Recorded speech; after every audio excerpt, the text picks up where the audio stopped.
Hello everyone, my name is Sierra Brantz and I will be talking to you today about vector-borne disease and climate health impacts in the Pacific Northwest. So first, a vector is an organism that can transport disease from one animal or plant to another, such as mosquitoes and ticks.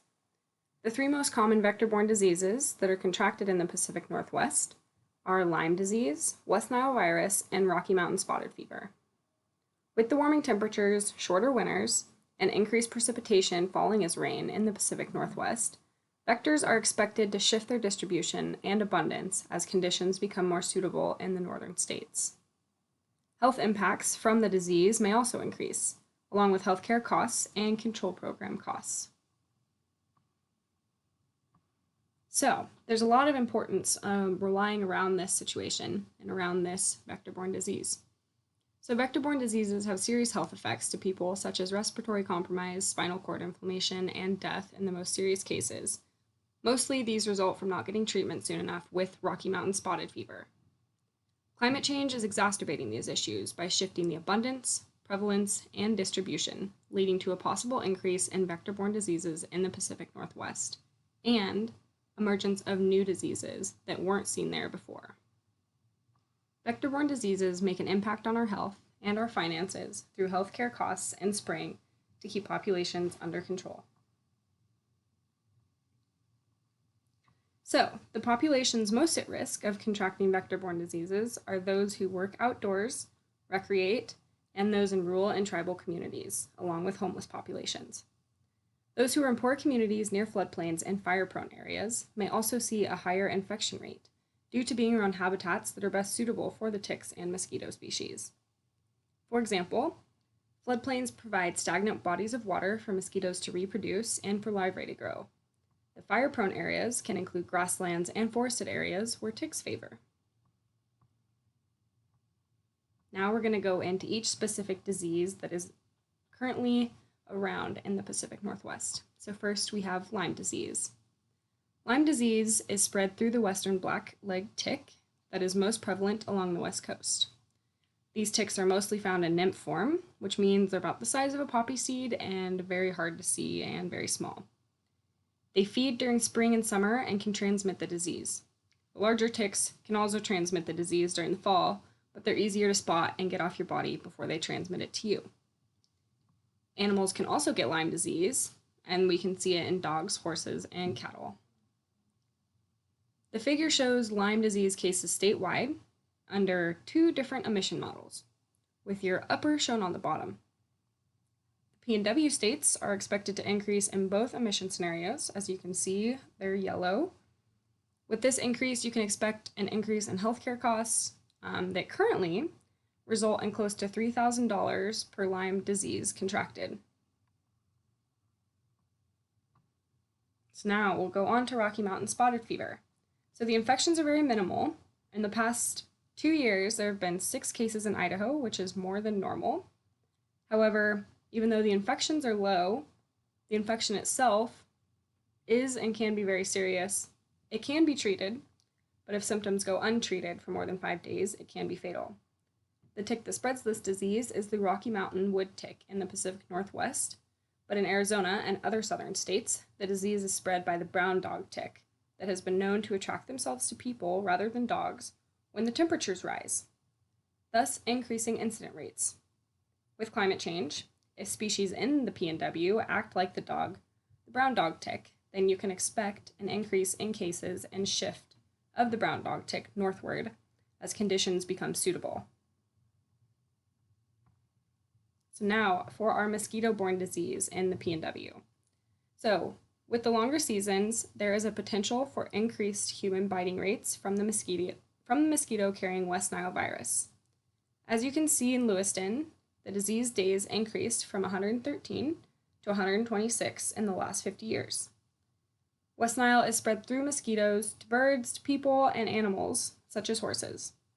With the increased temperatures, mosquito growth rates have and are projected to increase along with infection rates and viral evolution of West Nile virus. More rain in the months prior to mosquito emergence has also been positively correlated with disease outbreaks. As for the associated cost, this comes through spraying in two main ways. One is for larvae, the other is for adults. For a rough estimate, in one abatement county, and your abatement counties are just counties that control mosquito populations through tracking, trapping, and through spraying and testing. So this abatement county is called Canyon County in Idaho. In 2019, they sprayed around 15,000 acres at $2.23 a piece, totaling a total of $33,000 in product use that year, which could increase with increased projected populations. So now we'll move into our emerging diseases. So malaria is an emerging disease and concern in the US. Currently, our summers are partially warm enough to support the vector-carrying malaria, but it dies off in the winter months and could in the cooler summer nights. With increased temperatures, these mosquito species, if not controlled, could set up residents possibly in the southern states. Malaria is the most prevalent reported disease in Washington and Oregon for mosquito-borne diseases. However, it is not contracted in that state.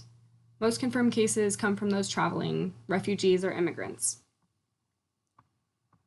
Your other future disease emergence includes dengue, Zika, and yellow fever, which are all mosquito-borne diseases from the Aedes aegypti species shown in the figure. Climate change is a large concern, and so is the transportation of the species in tires. Tires support mosquitoes because females lay eggs on the surface of fresh or stagnant water, and they're shaded, collect debris like leaves that provides nutrients, and they're partially insulated from the cooler temperatures.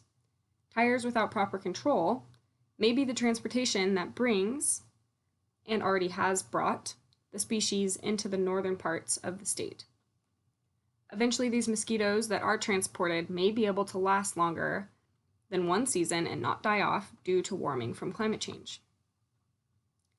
In the figure, climate change is expected to shift the range of the two mosquito species that carry Zika, yellow fever, and dengue towards the poles, as you can see. Suitability will change, and they will be able to last longer in the US climate, and in the southern states relatively well, and in the northern states by 2080 by about 2 to 5 months. The vector of dengue, Zika, and yellow fever can't survive temperatures below 10 degrees Celsius, but with warming, and it can extend into the southern US because our current summers range between 20 and 25 degrees Celsius. So this species has a higher likelihood of survival than malaria. Next, how can we control the spread?